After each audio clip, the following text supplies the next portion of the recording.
pousada deserta em Salvador parecia um cenário de filme de terror sob o sol escaldante baiano. Quarto 12, reservado para o aniversário surpresa do meu avô supostamente acamado, estava vazio como minha conta bancária, após 3 anos financiando seu tratamento. Quando o telefone tocou e a voz embriagada da minha mãe ecoou do Caribe, entre risadas e o tilintar de taças. Alguém precisava ficar com o velho. Enquanto você brinca de enfermeira, estamos aproveitando o dinheiro dele. Senti o chão abrir sob meus pés. Peguei um táxi e quando cheguei à casa do meu avô no Pelourinho, achei que iria encontrá-lo confuso em sua cama como todos os outros dias. Mas o homem que apareceu na porta não era frágil e doente, mas um senhor ereto, de olhar firme, dizendo: "Eles acharam que podiam nos enganar para sempre, minha neta. Temos menos de 24 horas antes que percebam o que descobrimos." Toda quinta-feira, às 7 da manhã, eu verificava minha lista mental antes de sair do meu apartamento, apertado no corredor da Vitória. Diário de medicamentos, receitas para renovar, frutas frescas da feira do Rio Vermelho. Meu avô só comia mamão papaya se fosse de lá, e o laptop para conseguir trabalhar enquanto ele cochilava. Meu nome é Luísa Mendonça Costa, 32 anos, advogada que trocou um escritório com vista para a Avenida Paulista por uma vida de freelancer em Salvador para cuidar do meu avô. Decisão que custou meu casamento, minha carreira e, como descobriria em breve, muito mais do que eu imaginava. A sala do apartamento virou um escritório improvisado, com processos espalhados entre caixas de remédios organizadas por horário. Naquela manhã, enquanto separava os comprimidos do dia, recebi a ligação semanal da minha mãe, Carmen. "Filha, não sei o que faríamos sem você. Seu avô teve mais uma noite difícil? Ricardo está tentando adiantar algumas coisas para podermos visitar no próximo mês." Eu sorri, engolindo a pontada de ressentimento por estar sozinha nessa há 3 anos. Afinal, família é família, não é mesmo? O táxi me deixou na casa histórica do meu avô no Pelourinho, um casarão colonial de fachada azul desbotada que já conheceu dias melhores. Dona Zulmira, a cuidadora da manhã, me recebeu com aquele olhar de pena que eu já conhecia. "Ele teve outra crise de confusão de madrugada, doutora. Ficou chamando pela esposa falecida." Assenti, respirando fundo. Era difícil ver João Mendonça, antes um juiz respeitado, colecionador de arte e meu herói pessoal, reduzido a um homem frágil que às vezes não reconhecia o próprio quarto. Entre administrar medicamentos, acompanhar consultas e gerenciar a crescente pilha de contas médicas, eu tentava resolver casos jurídicos remotamente. Meu laptop aberto na mesa da cozinha enquanto observava meu avô dormindo na poltrona preferida dele, aquela de couro desgastado que ninguém mais podia sentar. Às vezes, pegava-me olhando pela janela, vendo a vida acontecer lá fora enquanto a minha estava em espera. Mas então ele acordava, tinha um momento de lucidez, apertava minha mão e dizia: "Minha Luizinha, sempre cuidando de todos." E de alguma forma, isso parecia suficiente. Na semana anterior, quando tentei ver os extratos bancários para organizar os pagamentos, Ricardo, meu padrasto, foi rápido em me tranquilizar pelo telefone. "Não se preocupe com isso, estou cuidando de tudo. Você já tem responsabilidade demais. Depositarei mais dinheiro na conta que você usa para as despesas." Havia algo na solicitude dele que deveria ter me incomodado mais, mas eu estava tão exausta com a rotina de cuidados e agradecida por qualquer ajuda, que apenas agradeci. Como eu poderia desconfiar da pessoa que minha mãe descrevia como nosso porto seguro financeiro? Naquela noite, encontrei um frasco de comprimidos que não reconheci no armário do banheiro. Quando perguntei ao Dr. Paulo sobre eles na visita seguinte, ele me olhou com aquela condescendência típica e explicou: "São apenas para ajudá-lo nos momentos de agitação noturna. Ricardo aprovou esse tratamento na última consulta por telefone." Concordei, anotando no meu diário meticuloso que mantinha há 3 anos, registrando cada medicamento, cada reação, cada despesa. Um hábito de advogada que mantive por puro instinto profissional, sem imaginar que aquelas anotações seriam minha única proteção no furacão que estava prestes a devastar minha vida. Foi durante uma videochamada de aniversário do meu avô que a primeira rachadura apareceu na parede de confiança que eu havia construído. Minha mãe acenou animadamente da tela do celular, o cabelo loiro recém-tingido emoldurando seu rosto maquiado com perfeição. Pai, estamos enviando um presente especial para você. Foi quando notei o colar de esmeraldas que ela usava. Reconheci imediatamente as pedras verde escuras engastadas em ouro branco. Era o colar da minha avó, aquele que supostamente tinha sido vendido há 1 ano para pagar pelo tratamento experimental que o Dr. Paulo havia recomendado. Depois da chamada, fiquei sentada na varanda com uma xícara de café esfriando entre minhas mãos, a imagem do colar piscando na minha mente como um sinal de alerta. Talvez fosse uma réplica? Minha mãe sempre adorou o colar da minha avó. Era plausível que tivesse mandado fazer um parecido. Mas algo na maneira como ela tocou as pedras distraidamente durante a conversa, aquele gesto familiar que eu vira minha avó fazer 1000 vezes, alimentou uma dúvida que não consegui ignorar completamente. No almoço de domingo seguinte, quando minha mãe veio a Salvador sem Ricardo, ele está resolvendo aquela negociação em São Paulo. Você sabe como são essas coisas de investimento? Criei coragem. Mãe, estava pensando, como estão as joias da vovó? Aquelas que não foram vendidas ainda? Seu garfo parou no ar, e por um momento brevíssimo vi algo que parecia culpa cruzar seu rosto antes de ser substituído por irritação. Você acha mesmo que é hora de pensar em heranças quando seu avô está neste estado? Francamente, Luísa, achei que tivesse te criado melhor que isso. A semente da suspeita, uma vez plantada, encontrou solo fértil nas pequenas inconsistências que comecei a notar. Por que os relatórios médicos completos sempre iam diretamente para Ricardo? Por que meu avô parecia mais lúcido de manhã, antes de tomar certos medicamentos, e mais confuso depois? Por que as transferências bancárias para o tratamento sempre coincidiam com as viagens de negócios do meu padrasto? Pequenas perguntas, facilmente explicáveis quando isoladas, começavam a formar um padrão perturbador quando alinhadas. Ricardo sugeriu que eu consultasse uma terapeuta durante nossa próxima chamada. Tenho notado que você parece estressada, querida. É compreensível. Cuidar de um idoso com demência é desgastante. Tenho uma ótima profissional para recomendar. Ajudou muito sua prima Márcia com aqueles episódios de ansiedade dela. Sua voz era toda preocupação, mas seus olhos não sorriam. O modo como disse episódios fez algo gelado descer pela minha espinha. Márcia, que eu não via há anos, havia questionado algumas decisões de Ricardo sobre os bens da tia-avó antes de subitamente se mudar para o exterior. Foi o novo enfermeiro quem realmente acendeu o alarme de incêndio. Gerson, contratado diretamente por Ricardo, me abordou no corredor após apenas 2 semanas de trabalho. Senhorita Luísa, não sei se devo dizer isso, mas... Ele olhou nervosamente ao redor antes de continuar em voz baixa. Recebi instruções específicas para limitar seu tempo sozinha com seu avô. Para não confundir o paciente, foi o que me disseram. Quando confrontei Ricardo por telefone sobre isso, ele suspirou pacientemente. Foi recomendação expressa do Dr. Paulo. Pacientes com demência precisam de rotinas estritamente controladas. Você deveria saber disso depois de tanto tempo. Como argumentar contra a suposta ciência médica, quando tudo o que eu queria era o melhor para meu avô? São João em Salvador sempre foi a época favorita do meu avô. As bandeirinhas coloridas, o cheiro de milho cozinhando, forró tocando pelas ruas. Ele dizia que era quando a cidade mostrava sua verdadeira alma. Este ano, Ricardo e minha mãe organizaram uma surpresa especial para ele. Um aniversário na pousada Vila Baiana, aquela charmosa de paredes amarelas perto da Praça da Sé. Eu viajei animada, a mala recheada com os doces típicos que ele adorava, ignorando o estranho alívio na voz da minha mãe quando confirmei que iria sozinha, já que eles tiveram uma emergência de trabalho. O calor de junho em Salvador era sufocante quando o táxi me deixou na frente da pousada. Havia algo estranho, nenhum movimento, as janelas fechadas, nem sinal da decoração de aniversário. Na recepção empoeirada, um jovem sonolento pareceu confuso quando mencionei a reserva. Não temos nenhum evento hoje, senhora. Na verdade, estamos praticamente fechados para a reforma. Só tenho instrução para entregar esta chave para a senhorita Mendonça. Ele me entregou uma chave com um número 12 pendurado num chaveiro desgastado, coçando a cabeça com genuína perplexidade. Enquanto tentava entender o que estava acontecendo, meu celular tocou.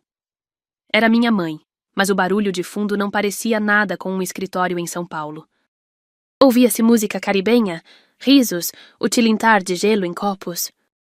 Luísa, querida, conseguiu chegar bem? Como está seu avô? Antes que pudesse responder que estava sozinha, ouvi a voz de Ricardo ao fundo, claramente embriagada.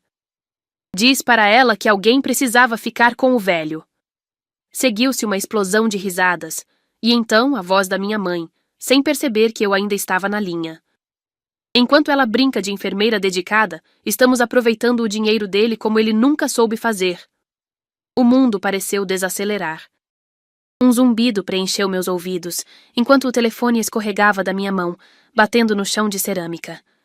Meu estômago revirou violentamente, e precisei me apoiar no balcão para não cair. Senhora, está tudo bem? O recepcionista parecia alarmado, mas sua voz chegava distante, como através de água. Eu não conseguia respirar direito, como se o ar tivesse subitamente se tornado denso demais para meus pulmões. A traição era tão completa, tão absoluta, que meu corpo reagiu antes que minha mente pudesse processar completamente. Com as pernas bambas e o coração martelando, peguei um táxi para a casa do meu avô. Durante todo o trajeto, frases desconexas martelavam na minha mente. 3 anos. Meu casamento arruinado. Minha carreira abandonada. As economias de uma vida gastas em tratamentos. Tudo por uma mentira. Uma elaborada, cruel, meticulosa mentira. O taxista me olhava pelo retrovisor com preocupação, provavelmente notando meu rosto pálido e mãos trêmulas. Tá sentindo alguma coisa, moça? Quer passar na emergência? Balancei a cabeça, incapaz de explicar que nenhum hospital poderia tratar a ferida que acabava de ser aberta. Quando cheguei à casa do Pelourinho, preparei-me para encontrar meu avô confuso em sua cama, cuidado por Dona Zulmira. Em vez disso, encontrei a casa silenciosa e a porta do escritório no 2º andar entreaberta. Lá estava João Mendonça, 78 anos, não acamado ou desorientado, mas de pé junto à janela, perfeitamente vestido com seu habitual terno leve de linho, organizando papéis em sua escrivaninha de jacarandá. Quando se virou para mim, seus olhos não mostravam qualquer sinal da confusão que eu testemunhara por 3 anos. Não estou doente, minha neta. Ele disse com a voz firme que eu não ouvia há tanto tempo. Nunca estive. Os remédios que me davam me deixavam confuso de propósito. Descobri há 6 meses, mas precisava entender a extensão do golpe antes de te contar. Eu sinto muito por não ter confiado em você antes. O escritório do meu avô parecia menor do que eu lembrava, ou talvez fosse eu quem tinha diminuído com o peso da verdade. Sentei-me na cadeira de couro enquanto ele me mostrava documentos, contratos, transferências, provas meticulosamente reunidas durante meses. Eles começaram aos poucos. Ele explicou, a voz calma contrastando com o turbilhão dentro da minha cabeça. Primeiro com pequenas sugestões sobre mudar investimentos. Depois, os remédios para a ansiedade que me deixavam desorientado. Quando percebi o padrão, decidi jogar o jogo deles para descobrir até onde iriam. Meu primeiro impulso foi ligar para Paulo Ribeiro, um colega advogado em São Paulo que havia sido meu mentor. Com as mãos ainda trêmulas, descrevi a situação em detalhes rápidos: o falso diagnóstico, os remédios, os desvios financeiros. Meu Deus, Luísa, isso é gravíssimo. Fraude, abuso de idoso vulnerável, apropriação indébita. Precisamos de documentação completa, testemunhas, exames médicos independentes. Sua voz profissional me trouxe momentaneamente de volta ao terreno familiar do direito, onde problemas tinham soluções técnicas e procedimentos a seguir. Eu estava quebrada emocionalmente, mas meu cérebro de advogada começava a funcionar novamente. Armada com a procuração de emergência que meu avô assinou, dirigi-me ao Banco do Brasil da Praça da Sé, determinada a congelar as contas antes que mais dinheiro fosse desviado. O gerente, Sr. Everaldo, um homem que conhecia meu avô há décadas, empalideceu visivelmente enquanto examinava os extratos. Senhorita Mendonça, lamento informar que a conta principal já está praticamente zerada. Houve transferências substanciais nos últimos meses para contas offshore. E quanto às propriedades... Ele hesitou, desviando o olhar. 3 dos 4 imóveis foram vendidos no ano passado. Seu padrasto apresentou todos os documentos necessários, incluindo laudos médicos sobre a incapacidade do seu avô. Minha próxima parada foi o consultório do Dr. Paulo Assunção, o neurologista que havia diagnosticado meu avô.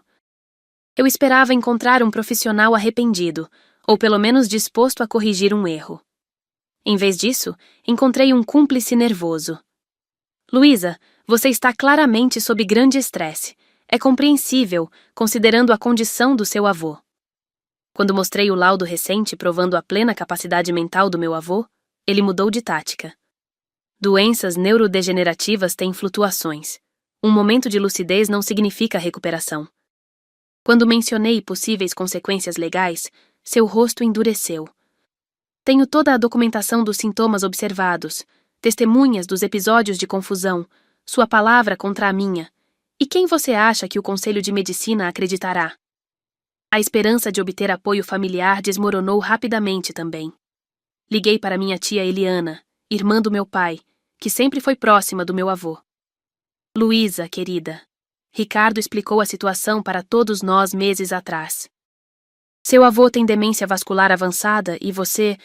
Bem, a exaustão de cuidar dele provavelmente está afetando seu julgamento. Ele mencionou que você poderia começar a ter ideias confusas. Todos estamos preocupados com você. A manipulação tinha sido completa. Eles haviam efetivamente me isolado de qualquer sistema de apoio, plantando sementes de dúvida sobre minha própria estabilidade mental. No final daquele primeiro dia de descobertas, recebi uma mensagem que fez meu sangue gelar. Luizinha, estamos voltando amanhã ao meio-dia. Houve um mal-entendido com algumas ligações. Espero que não esteja perturbando seu avô com perguntas confusas neste estágio delicado. O Dr. Paulo está muito preocupado com os efeitos de qualquer alteração na rotina dele. Nos vemos em breve, querida. A mensagem de Ricardo era perfeitamente educada, preocupada até. Mas eu finalmente podia ver o veneno escondido por trás de cada palavra doce. Eles estavam voltando, e eu tinha menos de 24 horas para descobrir como proteger meu avô, e a mim mesma, antes que a tempestade chegasse. Passei a noite no quarto desbotado da pousada, cercada por lembranças do que agora parecia uma vida inteira de mentiras. Não consegui dormir. Como poderia, quando cada minuto de descanso significava 1 minuto a menos para planejar nossa defesa? Meu reflexo no espelho rachado do banheiro mostrava olhos fundos, rosto pálido, uma mulher que mal reconhecia a si mesma. Essa mulher tinha abandonado uma carreira promissora, um casamento, amizades, tudo em nome de um dever familiar baseado em uma farsa elaborada. A verdade é que eu não sabia mais quem era além da neta dedicada. Um papel que agora percebia ter sido cuidadosamente construído para me manter exatamente onde eles precisavam. A realidade financeira era ainda mais devastadora que a emocional. Abri meus extratos bancários no laptop. 87 mil reais em economias, esgotados em tratamentos médicos desnecessários, adaptações na casa, equipamentos especializados. Meus clientes jurídicos, abandonados um a um para priorizar o cuidado com meu avô. Meu apartamento em São Paulo, vendido para me mudar para Salvador.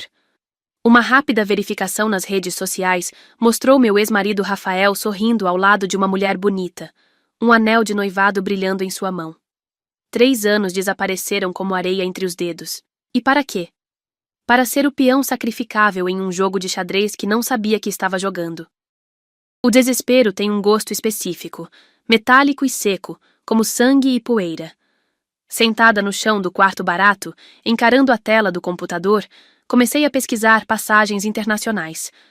Montevidéu, Santiago, qualquer lugar longe o suficiente.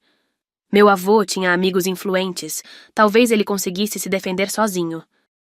O pensamento de enfrentar minha mãe, minha própria mãe, sabendo que ela havia debochado do meu sacrifício enquanto desfrutava do dinheiro desviado, era simplesmente insuportável. Como olhar nos olhos da mulher que me deu a vida e ver apenas cálculo frio onde deveria haver amor? Talvez fugir fosse a única opção sã.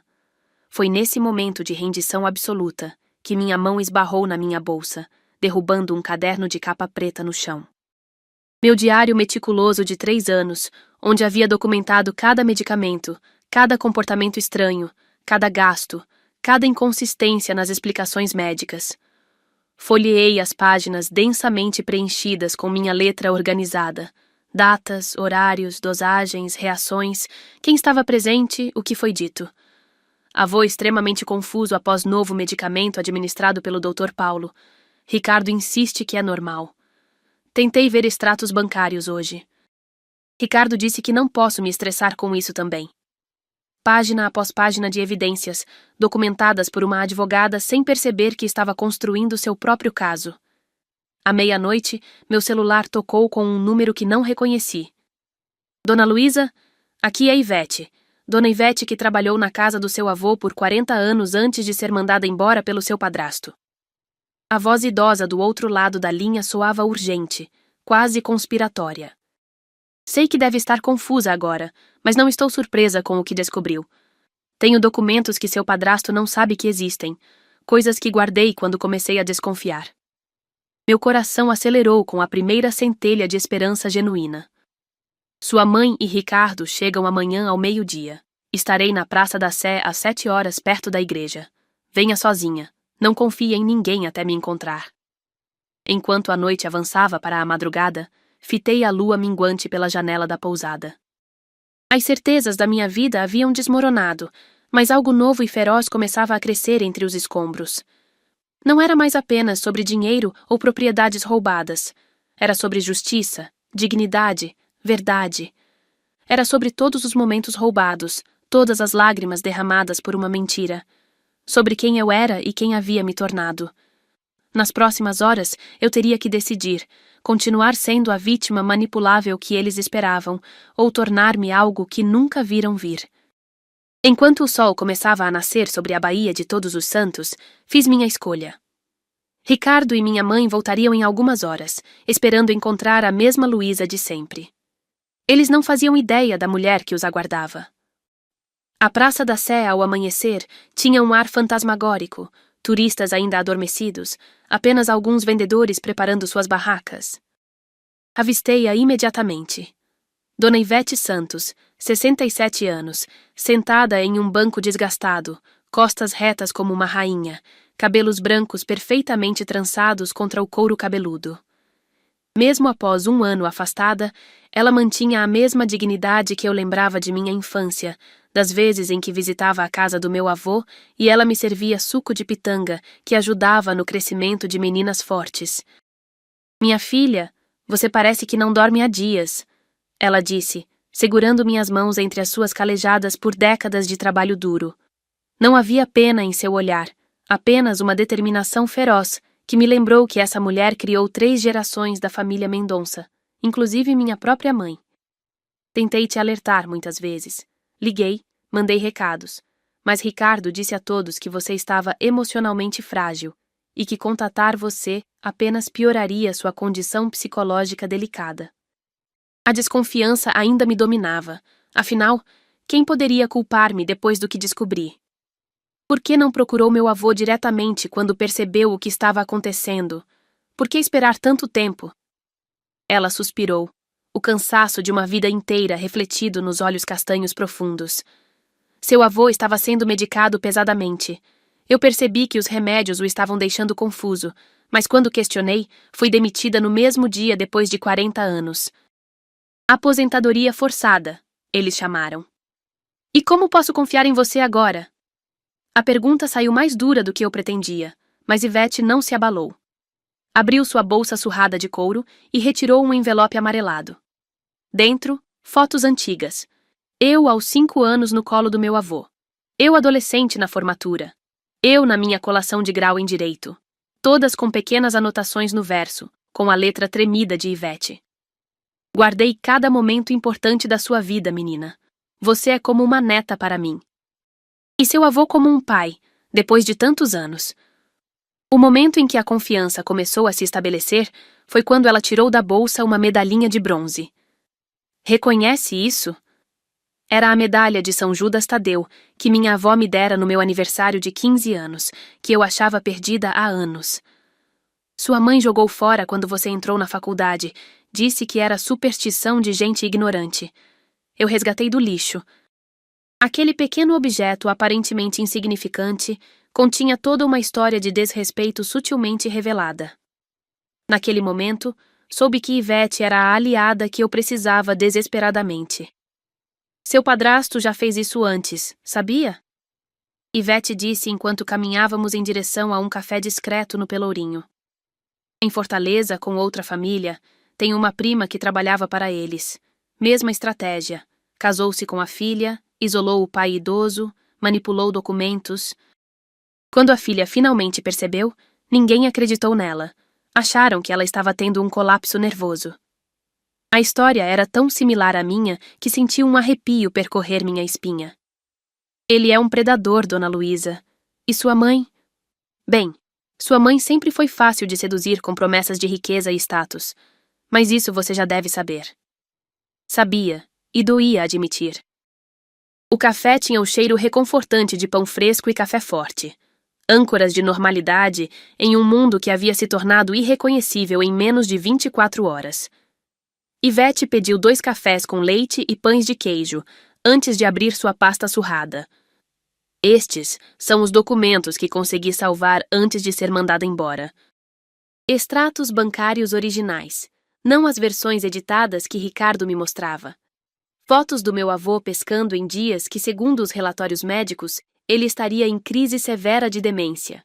E o mais incriminador, gravações de áudio de conversas entre Ricardo e o Dr. Paulo. Ouça isso, Ivete sussurrou, colocando um pequeno gravador na mesa entre nós. A voz de Ricardo era inconfundível. Paulo, precisamos aumentar a dosagem. Ele está tendo momentos de lucidez demais. Luísa começou a fazer perguntas sobre os extratos bancários. A resposta do médico veio em tom profissional, mas com uma frieza que me gelou. Posso ajustar o coquetel, mas precisamos ser cuidadosos. Doses muito altas podem causar efeitos colaterais visíveis, levantar suspeitas. Meu estômago revirou enquanto a conversa continuava, revelando como tinham planejado meticulosamente a transformação de um homem lúcido em um paciente aparentemente demente. Ivete apertou minha mão quando viu lágrimas silenciosas escorrerem pelo meu rosto. Você não é louca, nem paranoica, nem emocionalmente instável, minha filha. Você foi manipulada por especialistas em destruir a confiança das pessoas em si mesmas. Sabe qual foi seu único erro? Amar e confiar demais. Suas palavras tocaram algo profundo em mim. Não era minha fragilidade que havia me tornado uma vítima, mas sim minha força. A capacidade de sacrifício por quem eu amava. Algo que Ricardo e minha mãe não tinham condições de compreender ou prever. O que podemos fazer? Perguntei, sentindo-me simultaneamente derrotada e despertando para algo novo. Eles têm todos os recursos, todas as conexões. O médico é respeitado.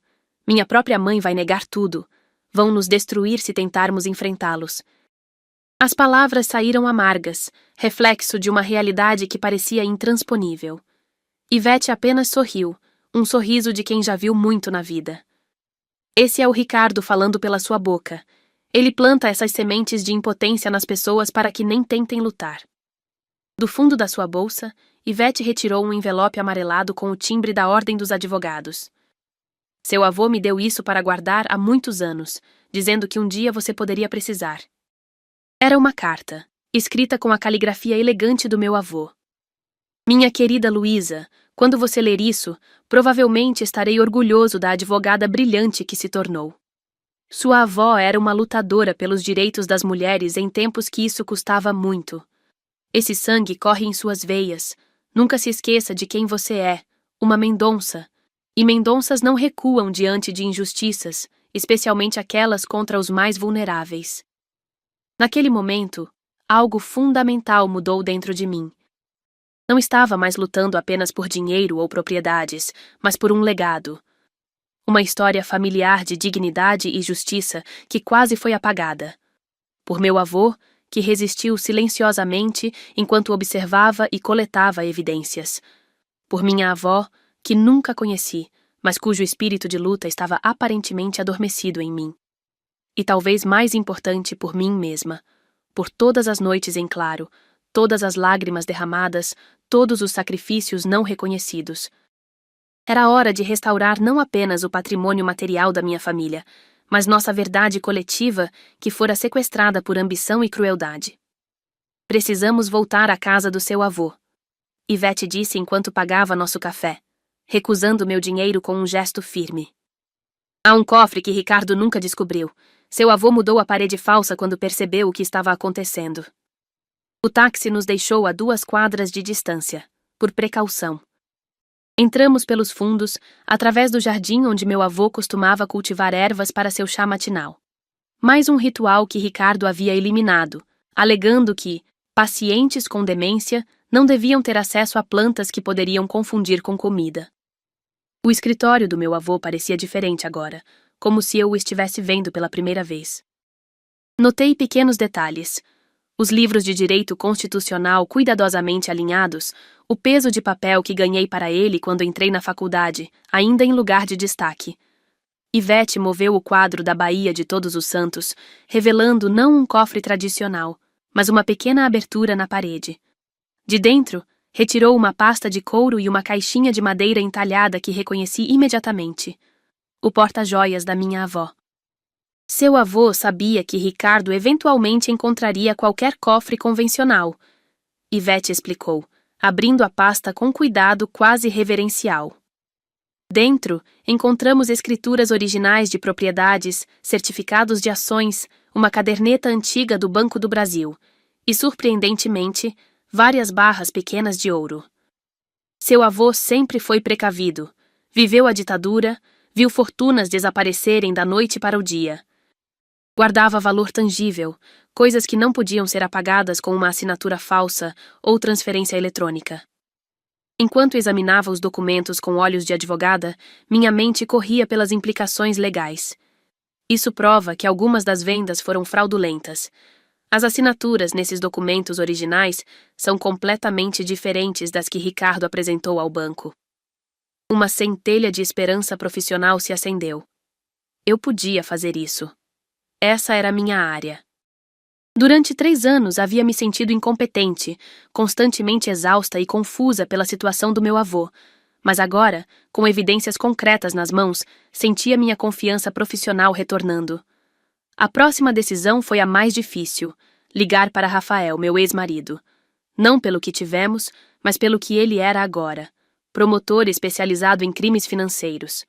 Após alguns segundos de hesitação, disquei seu número, que ainda sabia de cor. Rafael? É a Luísa. Sei que é inesperado, mas preciso da sua ajuda profissional. É sobre fraude financeira, manipulação médica e abuso de idoso vulnerável. Houve um longo silêncio do outro lado, seguido por uma respiração profunda. Me mande tudo o que você tem. Estarei em Salvador amanhã de manhã. O maior obstáculo surgiu quando percebemos que precisaríamos de testemunhas que tivessem presenciado o comportamento do meu avô nos últimos anos. Pessoas que pudessem confirmar os períodos de lucidez versus confusão induzida por medicamentos. A maioria dos funcionários havia sido contratada diretamente por Ricardo e seria difícil convencê-los a testemunhar contra ele. É que ele sabe coisas sobre todos, explicou Ivete. Ricardo tem o dom de descobrir pequenos segredos, deslizes, situações comprometedoras. Usa isso para manter as pessoas na linha. Foi quando meu celular vibrou com uma mensagem de número desconhecido. Senhorita Luísa, aqui é Tânia, enfermeira do turno noturno. Escutei sua conversa com seu avô ontem. Tenho algo que pode ajudar. 2 horas depois, encontramos Tânia em uma praça perto do hospital. Ela parecia nervosa, olhando constantemente ao redor enquanto me entregava um pequeno caderno preto. Sempre registrei minhas observações pessoais, separadas dos relatórios oficiais que seu padrasto exigia. Notei que seu avô ficava perfeitamente lúcido quando certos medicamentos eram esquecidos. Achei estranho, mas precisava do emprego. Agora sei que fiz parte de algo terrível. Abracei-a impulsivamente, grata por esse pequeno ato de coragem que poderia fazer toda a diferença. Precisamos testar nossa estratégia antes de enfrentar Ricardo e sua mãe. Rafael explicou na manhã seguinte, já instalado no quarto ao lado do meu na pousada, pilhas de documentos espalhados sobre a cama. Seu rosto estava mais maduro do que eu lembrava. Algumas rugas de expressão nos cantos dos olhos, mas o mesmo foco intenso que me atraíra anos atrás. Dr. Paulo é o elo mais fraco.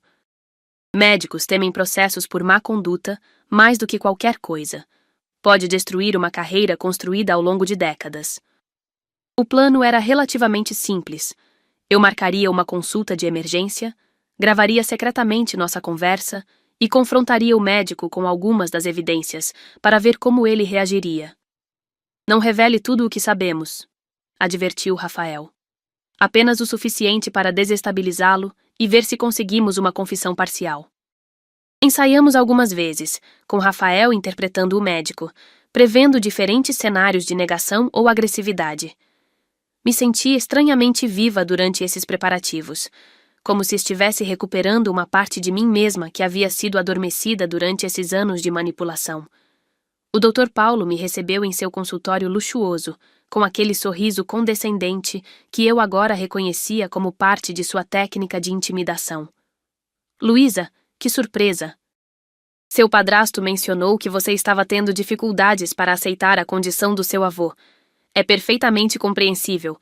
O luto antecipatório pode ser devastador. Respirei fundo, o gravador escondido no meu bolso registrando cada palavra. Na verdade, doutor, vim discutir por que meu avô recebe medicamentos que não correspondem ao diagnóstico oficial. A cordialidade calculada do médico vacilou por um instante quase imperceptível. Não sei do que você está falando. Seu avô recebe tratamento padrão para demência vascular avançada.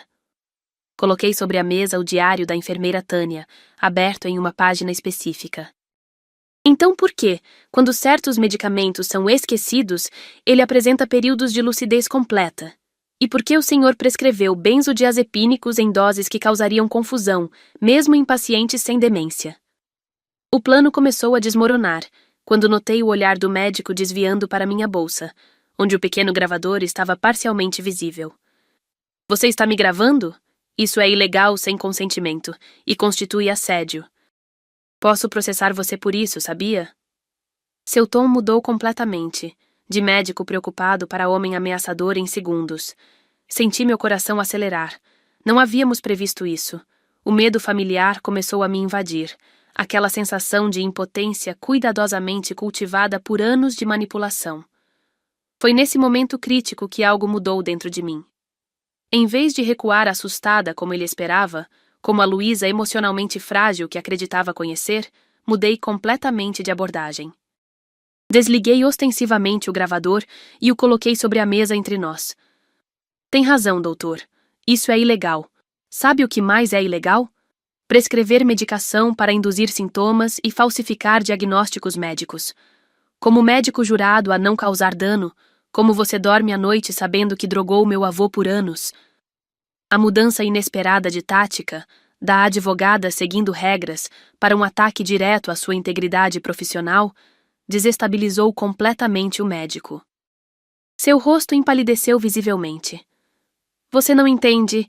Há nuances, decisões médicas complexas. Ele gaguejava agora, claramente despreparado para este novo confronto. Ricardo garantiu que era para o próprio bem dele, que ele estava ficando senil e tomando decisões financeiras perigosas. Eu só segui as diretrizes da família. Saí do consultório tremendo, mas com uma gravação parcialmente incriminadora e, mais importante, uma lição valiosa. Não poderia usar as táticas óbvias que Ricardo esperaria de mim. Precisava ser imprevisível, usar a subestimação como vantagem. Durante 3 anos, eles me viram como frágil, emotiva, facilmente manipulável. Era a hora de mostrar a eles, e a mim mesma, quem eu realmente era. No táxi de volta à pousada, permiti-me um pequeno sorriso. O primeiro teste havia sido um sucesso parcial, mas principalmente havia me ensinado algo crucial sobre a batalha que estava por vir. O problema é que não temos apenas que vencer. Temos que vencer de forma que eles não possam escapar. Meu avô falava com a clareza e precisão que eu tanto sentira falta nos últimos anos. Estávamos reunidos no quarto dos fundos da pousada.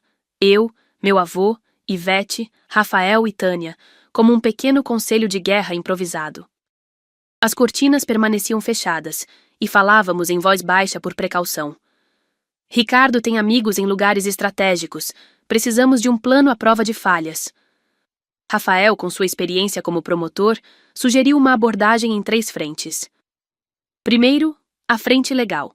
Preparar um processo criminal sólido contra Ricardo, sua mãe e os cúmplices, com toda a documentação e testemunhos organizados. Ele apontou para as pilhas de evidências que havíamos reunido em menos de 48 horas. Impressionante, mas ainda insuficiente para garantir uma condenação contra alguém com os recursos e conexões de Ricardo. Segundo, a frente financeira. Rastrear e tentar congelar o máximo de bens desviados antes que sejam transferidos permanentemente para contas internacionais. E a terceira frente? Perguntei, enquanto fazia anotações detalhadas, voltando ao meu elemento como advogada. Rafael hesitou, olhando para meu avô, que assentiu em aprovação silenciosa. A frente psicológica. Criar uma armadilha para fazer Ricardo e sua mãe acreditarem que estão no controle até o último momento. O plano envolvia permitir que eles pensassem que haviam nos convencido de sua versão da história, que o diagnóstico era real, que eu estava emocionalmente instável, enquanto secretamente fechávamos o cerco ao redor deles. Isso significa que você terá que manter as aparências quando eles chegarem. Ivete explicou, apertando minha mão com compreensão. Fingir que ainda acredita no diagnóstico, que desconfia da sua própria percepção, que ainda é a mesma Luísa manipulável de sempre. A ideia de ter que olhar nos olhos da minha mãe, sabendo de tudo, e fingir que nada havia mudado me revirou o estômago. Não sei se consigo fazer isso. Não sei se consigo olhar para ela sem mostrar o que estou sentindo. Rafael, sempre o pragmático, expressou seu desconforto com o elemento de armadilha psicológica do plano. Isso é desnecessariamente arriscado. Temos evidências suficientes para iniciar um processo legal. Você não precisa humilhá-los, só precisa da justiça legal. Seus olhos escuros me estudavam com preocupação genuína. Isso não é só sobre recuperar o que foi roubado, é? Tem algo de pessoal aqui, Luísa. Você quer que eles sintam o que você sentiu. A impotência, a confusão, a traição. A pergunta me pegou desprevenida, forçando-me a confrontar meus próprios motivos. Era verdade que parte de mim queria vingança. Queria ver o choque no rosto deles quando percebessem que eu não era quem pensavam, que eu não havia sido tão facilmente enganada quanto imaginavam. Mas havia algo mais importante em jogo. Não é só por vingança pessoal, Rafael. Ricardo fez isso antes, com outras famílias. Se ele simplesmente enfrentar um processo legal discreto, mesmo que seja condenado, outras pessoas nunca saberão do padrão. A humilhação pública não é o objetivo. A exposição completa do esquema é para que outras famílias, outros cuidadores, estejam alertas. Meu avô, que observava silenciosamente a discussão, finalmente falou. Minha neta está certa. Não basta recuperarmos nossos bens e nossa dignidade. Temos uma responsabilidade maior. A autoridade moral em sua voz, a mesma que inspirou respeito durante décadas como juiz, silenciou qualquer debate adicional. O plano estava definido. Usaríamos contra eles as mesmas armas que haviam usado contra nós: a manipulação psicológica, a falsa sensação de controle, a subestimação do oponente. A diferença é que faríamos isso a serviço da verdade, não da mentira. O relógio na parede marcava 9h47 da manhã, pouco mais de 2 horas antes da chegada prevista de Ricardo e minha mãe. Eu me movia pelo quarto como um fantasma inquieto, ensaiando mentalmente cada detalhe do plano, imaginando cada possível reação, cada contra-argumento. O quarto da pousada, anteriormente um espaço de desespero, havia se transformado em nosso centro de operações.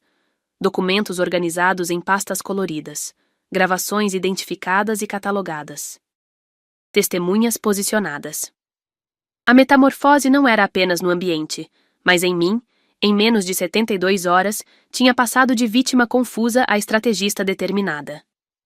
Luísa, temos um problema. A voz de Rafael interrompeu meus pensamentos enquanto ele entrava apressadamente no quarto, celular na mão. Acabei de receber informação de um contato no aeroporto. O voo deles pousou mais cedo. Eles já estão em Salvador. Provavelmente chegarão em 1 hora, não em 3, como planejamos. Senti meu estômago afundar. Menos tempo significava documentos cruciais não finalizados, testemunhas não totalmente preparadas. Trocamos olhares preocupados com meu avô, que permanecia estranhamente calmo em sua poltrona. A pressão do tempo criou uma nova onda de ansiedade. Rafael e eu trabalhávamos freneticamente para finalizar os documentos legais, enquanto Ivete e Tânia organizavam as evidências físicas. E se o juiz não conceder a medida cautelar? E se o Dr. Paulo negar tudo? E se ninguém acreditar em nós? As dúvidas escapavam de minha boca quase contra minha vontade, enquanto minhas mãos tremiam ao assinar uma declaração. E se isso for um erro terrível, e eu acabar destruindo o que resta da minha família por nada? A voz falhou na última palavra, revelando o medo profundo que ainda residia sob minha nova determinação. Foi então que aconteceu. O momento de fraqueza que mais temia. Senti o pânico subindo como uma onda, sufocando-me de dentro para fora. Minha visão embaçou, o coração disparou, e precisei me apoiar na parede para não cair. Não posso fazer isso. Não estou pronta. E se ele vencer novamente? As palavras saíram entrecortadas, entre respirações curtas e superficiais. Estava tendo um ataque de pânico completo, justamente quando precisava estar mais forte. Era como se todos os medos e inseguranças cuidadosamente plantados durante 3 anos de manipulação escolhessem este momento crítico para florescer. Meu avô, que estivera observando tudo com aqueles olhos que pareciam ter visto todas as tragédias do mundo, levantou-se lentamente e caminhou até mim.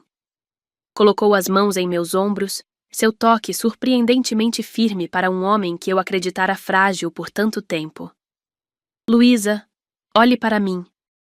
Obedeci, encontrando naqueles olhos escuros uma força tranquila que havia testemunhado as piores faces da natureza humana durante décadas como juiz, e ainda assim mantido sua fé na justiça. O verdadeiro poder deles sempre foi nos fazer duvidar de nós mesmos. No momento que paramos de duvidar, eles perdem. Respirei fundo, 1, 2, 3 vezes, até sentir o pânico recuando gradualmente. Peguei meu diário de 3 anos, folheando as páginas densamente preenchidas com minha letra, o testemunho meticuloso de minha própria manipulação e, ironicamente, a arma mais poderosa que possuíamos. Cada entrada representava um dia que sobrevivi sem saber que estava sendo enganada. Cada anotação cuidadosa provava minha resiliência, não minha fraqueza. Finalmente entendi o que estávamos realmente defendendo. Não apenas dinheiro ou propriedades, mas nossa verdade, nossa história. Nosso direito de definir quem somos, em vez de aceitar a identidade distorcida que outros criaram para nós. Enderecei as costas e encarei minha equipe improvável, um juiz aposentado, um promotor, uma empregada idosa e uma enfermeira corajosa, e soube que estava pronta. Vamos fazer isso acontecer. Eles esperarão encontrar uma Luísa quebrada e confusa. Mal sabem o que os aguarda. Às 10h45 da manhã, a casa do meu avô no Pelourinho estava meticulosamente preparada para o confronto. Cada pessoa posicionada estrategicamente. Rafael e o oficial de justiça, esperando discretamente na biblioteca adjacente à sala principal. Ivete fingindo trabalhar como empregada, como se nunca tivesse sido demitida. Tânia como enfermeira regular, organizando medicamentos que nunca mais seriam administrados. O Dr. Martins, neurologista independente que havia examinado meu avô naquela manhã, aguardando em um quarto dos fundos com seu laudo recente, atestando plena capacidade mental. O táxi parou em frente à casa exatamente às 11h03. Pude ouvir o som característico da porta fechando com força, o jeito de Ricardo, sempre pontual quando se tratava de proteger seus interesses. Respirei fundo, ajustando minha postura para parecer ligeiramente encurvada, olhos baixos, a imagem da neta dedicada e emocionalmente exausta que eles esperavam encontrar. Meu avô assumiu sua posição na poltrona da sala, fingindo leve confusão, o ator magistral que precisava ser para dar início ao nosso plano. A porta se abriu e lá estavam eles. Ricardo, impecável em seu terno azul marinho, o bronze caribenho destacando o cabelo grisalho nas têmporas. Minha mãe logo atrás, ainda usando o colar de esmeraldas da minha avó como um troféu de guerra em seu pescoço. "Luizinha!" exclamou ela, abrindo os braços para um abraço que me custou cada grama de autocontrole para aceitar. Estávamos tão preocupados quando soubemos do mal-entendido com a pousada. Seu perfume caro e familiar, o mesmo desde minha infância, agora tinha um cheiro diferente para mim, o odor da traição. Vovô teve uma noite difícil, murmurei, mantendo os olhos baixos, alimentando a narrativa que esperavam. Ele fica confuso sem a medicação no horário certo. Ricardo aproximou-se, colocando uma mão paternalista em meu ombro. Tive que lutar contra o impulso de me afastar. Você parece exausta, querida. Talvez devesse descansar um pouco. Podemos cuidar de tudo por algumas horas. Seu tom era perfeitamente calibrado para soar como preocupação, mas reconhecia a estratégia. Afastar-me para poder interagir livremente com meu avô, reestabelecer o controle da situação. Os primeiros passos do plano funcionavam. Eles estavam confortáveis, confiantes, acreditando que nada havia mudado. Ricardo começou a falar sobre a viagem, sobre como o estresse do trabalho exigiu uma pausa necessária, uma explicação elaborada para a ligação que eu recebera na pousada. Minha mãe o acompanhava com pequenos acenos, ocasionalmente lançando olhares preocupados na direção do meu avô. Foi quando uma pequena mudança não prevista aconteceu. Ela franziu a testa, observando meu avô mais atentamente. Pai, você parece diferente hoje. Tomou seus remédios da manhã? Tive que improvisar rapidamente. A enfermeira seguiu exatamente as instruções do Dr. Paulo, como Ricardo sempre insistiu.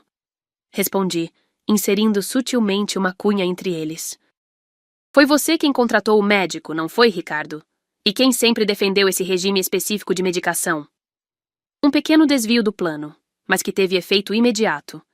Vi um microscópico lampejo de incerteza nos olhos da minha mãe, enquanto Ricardo endurecia quase imperceptivelmente a expressão. A primeira pequena rachadura começava a aparecer no muro de confiança entre eles. E eu, pela primeira vez, estava no controle da situação. A tensão na sala crescia a cada minuto, como uma corda sendo esticada além de seu limite. Ricardo, percebendo que algo estava diferente, mudou rapidamente de tática. Luísa, acho que precisamos ter uma conversa séria sobre a condição do seu avô. Dr. Paulo me ligou ontem muito preocupado. Disse que você foi ao consultório dele, extremamente agitada, fazendo acusações graves. Seu tom era perfeitamente ajustado para soar como preocupação genuína, mas seus olhos estavam frios, calculistas. Isso é compreensível, claro. O estresse emocional de cuidar de um ente querido com demência pode causar episódios. Antes que eu pudesse responder, Ricardo fez um movimento que não havíamos previsto. Pegou o celular e se afastou para o canto da sala. Vou fazer uma ligação rápida. Sua voz baixa não conseguiu esconder completamente o que dizia. Delegado Fontes? Ricardo Almeida? Precisamos daquela intervenção que conversamos. Sim, ela está tendo um episódio agora mesmo. Representando perigo para um idoso vulnerável. O endereço é Rua das Alfazemas, 87, Pelourinho. Meu sangue gelou. Ele estava acionando contatos na polícia para me desacreditar completamente. O golpe mais devastador, porém, veio de onde eu menos esperava. Ela tem histórico desses problemas, ouvi minha mãe dizer, aproximando-se de Ricardo e falando em tom conspiratório, mais alto o suficiente para que eu escutasse. Desde a adolescência, crises de ansiedade que beiravam a paranoia. O divórcio piorou tudo, e agora essa obsessão com as finanças do pai.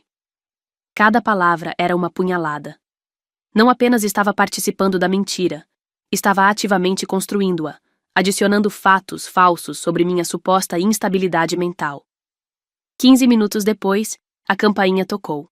Um policial entrou. Reconheci o distintivo da Polícia Civil e o olhar de familiaridade que trocou com Ricardo. O delegado Fontes era um homem corpulento na casa dos 50 anos, com aquele ar de autoridade que só décadas de serviço público conferem.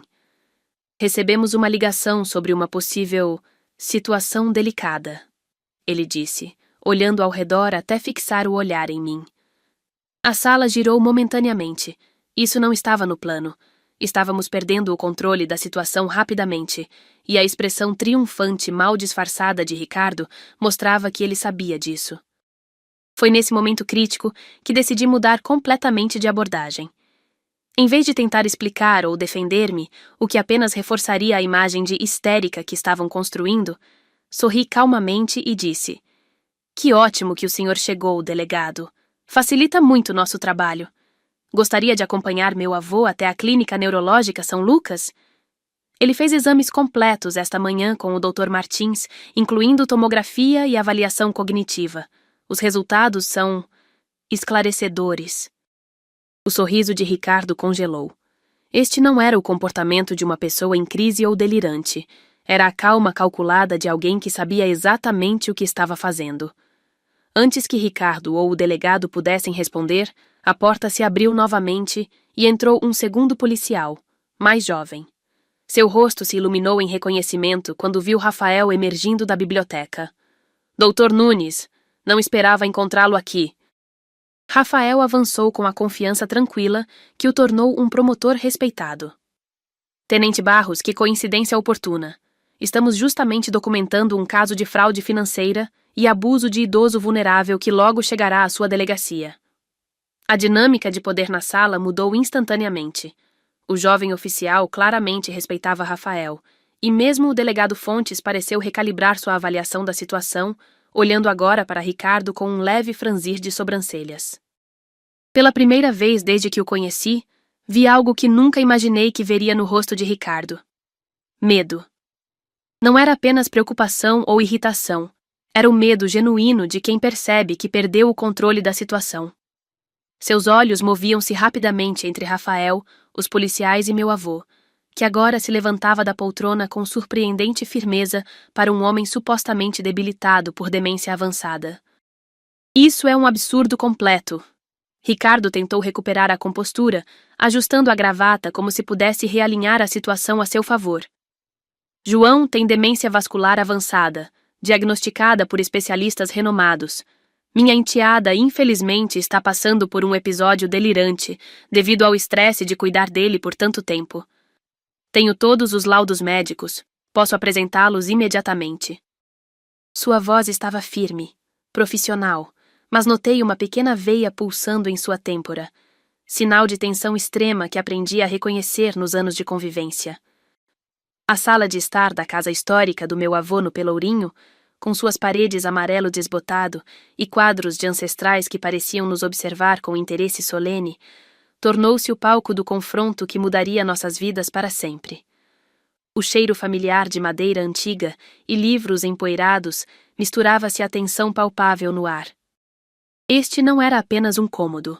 Era o coração de 5 gerações da família Mendonça, testemunha silenciosa de nascimentos, mortes, celebrações e agora da exposição de uma traição devastadora. Acho que houve algum engano.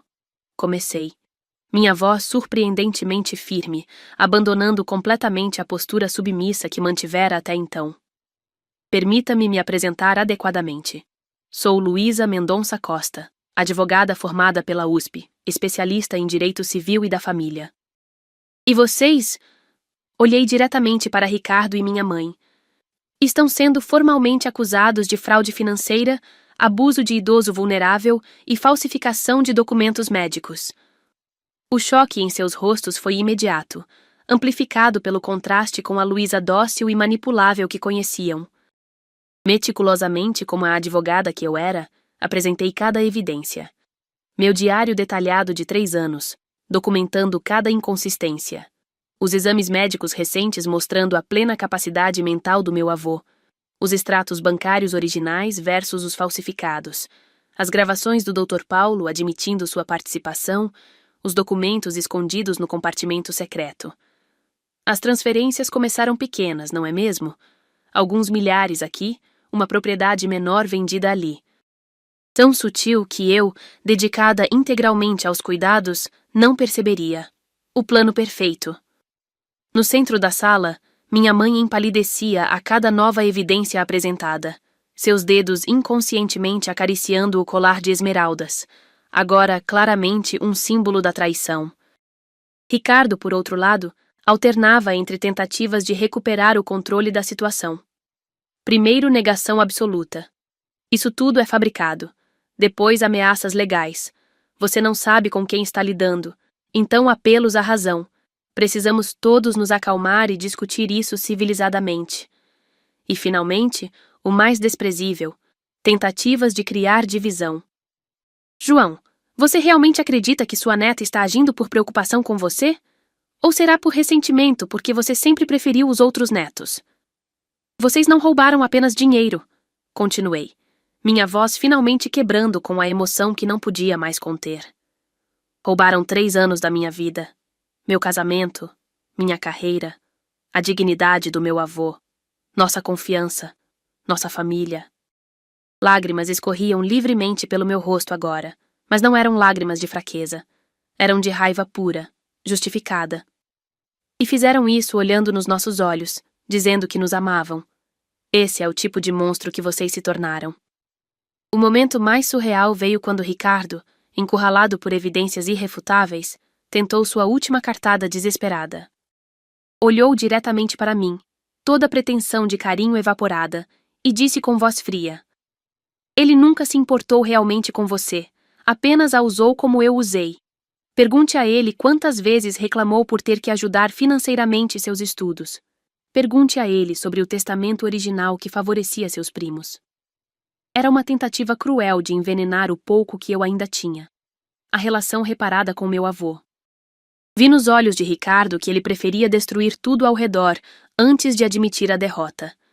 Minha mãe, percebendo a extensão das evidências e o caminho que a situação estava tomando, fez o que sempre fez em momentos de crise. Tentou sobreviver a qualquer custo. Foram as ideias dele, sempre foram, disse ela, afastando-se fisicamente de Ricardo, como se a distância pudesse separar sua culpa da dele. Ele me convenceu que estávamos protegendo os interesses da família, que meu pai estava fazendo decisões irracionais com o dinheiro. Eu só queria garantir nossa segurança. Seu olhar suplicante buscava minha compreensão, como tantas vezes no passado. Mas desta vez, eu via claramente a manipulação por trás das lágrimas. Os acontecimentos seguintes se desenrolaram com uma rapidez quase anticlimática após a tensão prolongada das horas anteriores. Ricardo foi formalmente detido para interrogatório, não algemado, mas claramente não mais um homem livre.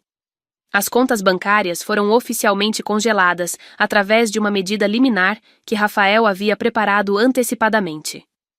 Uma medida protetiva foi emitida na hora, impedindo tanto Ricardo quanto minha mãe de contatarem meu avô ou a mim pelos próximos 30 dias, até a audiência preliminar. Nos meses que se seguiram, nossa vitória inspirou outras famílias a virem à tona. O telefone não parava de tocar. Jornalistas, conhecidos e, mais significativamente, outras vítimas. Minha tia também foi paciente do Dr. Paulo e teve um diagnóstico semelhante logo após seu genro assumir o controle financeiro. A revelação mais chocante veio de uma assistente bancária que, arriscando seu emprego, revelou pelo menos 7 casos semelhantes documentados internamente, todos envolvendo idosos prósperos do centro histórico. O esquema era maior do que imaginávamos, e nossa coragem havia aberto as comportas. Minha mãe e eu nunca recuperamos completamente o que perdemos. Nas raras vezes que nos encontrávamos, sob supervisão de advogados para discutir acordos, ela alternava entre justificativas vazias e momentos fugidios de arrependimento genuíno. Você não entende a pressão de envelhecer sem segurança financeira, ela dizia, olhando pela janela em vez de para mim. Seu pai me deixou sem nada. Eu não podia perdoá-la, mas comecei a entender como Ricardo havia explorado seus medos mais profundos, transformando-a em cúmplice de sua própria ruína. Ironicamente, o medo de ficar sem dinheiro na velhice acabou sendo justamente o que a deixou sem recursos e sem família. Meu avô, embora finalmente livre, carregava cicatrizes invisíveis dos anos de abuso. Em momentos tranquilos, ele parava subitamente, olhava confuso e perguntava: Já tomei meus remédios hoje? Outros dias, verificava obsessivamente os documentos ou demonstrava desconfiança de visitantes. O neurologista me explicou. São sequelas normais após traumas prolongados. O cérebro leva tempo para restabelecer padrões saudáveis. Aqueles momentos me dilaceravam, lembrando-me do custo real da ganância. Não apenas financeiro, mas em confiança, dignidade e paz mental. Ainda assim, cada dia lúcido era uma vitória que celebrávamos juntos. Retomei minha carreira jurídica, agora com propósito renovado. Usei o amplo conhecimento adquirido no caso para me especializar em direitos dos idosos e proteção contra abusos financeiros. Transformamos parte da casa do meu avô no Pelourinho em um centro de apoio gratuito, o Projeto Guardião, oferecendo desde orientação jurídica básica até ajuda para interpretar documentos financeiros complexos. Cada idoso que ajudávamos era uma pequena vitória contra pessoas como Ricardo, uma forma de transformar nossa dor em propósito. Rafael, agora amigo e parceiro profissional, frequentemente colaborava nos casos mais complexos. 1 ano após aquela ligação devastadora na pousada deserta, celebramos o aniversário real do meu avô no jardim restaurado da casa. Amigos verdadeiros, alguns reconectados após anos de isolamento forçado, encheram o espaço com risos autênticos. Durante a festa, meu avô me chamou discretamente ao seu escritório e abriu a gaveta da escrivaninha de jacarandá. De lá, retirou uma pequena caixa de veludo contendo o antigo broche de opala da minha avó, a joia que ela usava quando defendeu seu primeiro caso como uma das poucas advogadas de sua geração. Ela queria que você tivesse isto quando encontrasse sua voz. Ele disse, olhos marejados. Acho que esse dia finalmente chegou. Enquanto o sol se punha sobre a Baía de Todos os Santos, colorindo o céu em tons de laranja e rosa, eu finalmente compreendi que a verdadeira herança nunca foi sobre dinheiro ou propriedades. Era sobre coragem, verdade e a força para recomeçar, mesmo quando tudo parece perdido.